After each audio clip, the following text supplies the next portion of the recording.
the Deckel FP or FP0 in its new home.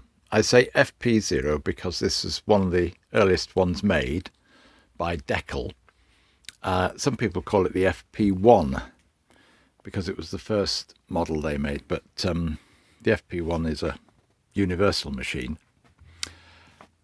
This is the lathe, the very mill that features on Tony's lathes.co.uk website as an example of the Deckel machine. So I've been able to acquire this, and as I say, it's one that there's a pictorial essay about on the lathes.co.uk website. I don't think it appears with a motor on there, so there is a motor fitted to it on here. The rag on the end, it makes it look untidy. That was just to protect my head from the end of it. No background to this one, so you see it in a shed with everything else around it.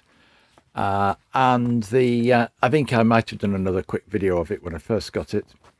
Everything is functioning as it should. You can read more about it on the website. I need to get a means of effectively driving from there onto the end of the arbor, the milling arbor, because I could. That's not the tidiest of turnings of the this. It's not a taper really.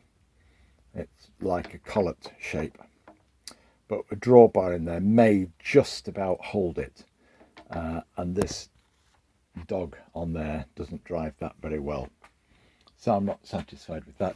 But here's one. You've watched it so far. This is something that's come with it. It's a little bit like a sector plate. So what you've got is that with a hole in the middle.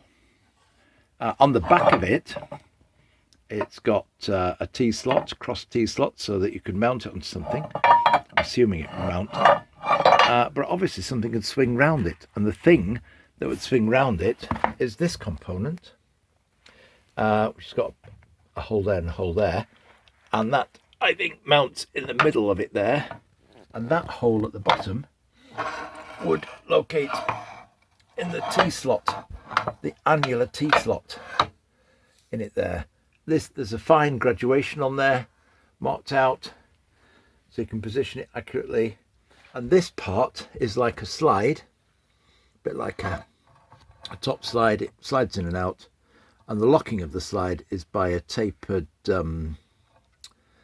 what they call those. Anyway, it's a tapered thing that when tapped in there would lock it in place. So what is this, guys? Let me do a separate video. So yes, there's a separate video about my mystery attachments there. And the other thing is, does anybody have a vertical milling head that I could fit to this? There was a suggestion on the lathes.co.uk page that perhaps you could fit a vertical milling head onto this. I'm assuming it would have its own separate motor to drive it, etc.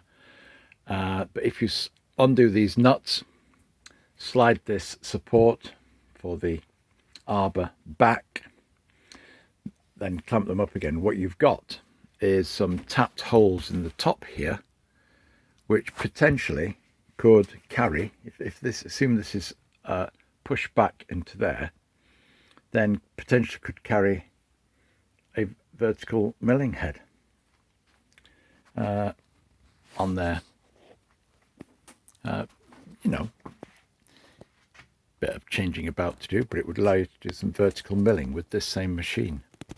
It might be worth, if somebody's got a vertical milling head that might fit the appropriate vintage, me having a go at fitting it, i.e. a vertical milling head, self-contained, that can be clamped onto the top of something. That's all I need, basically.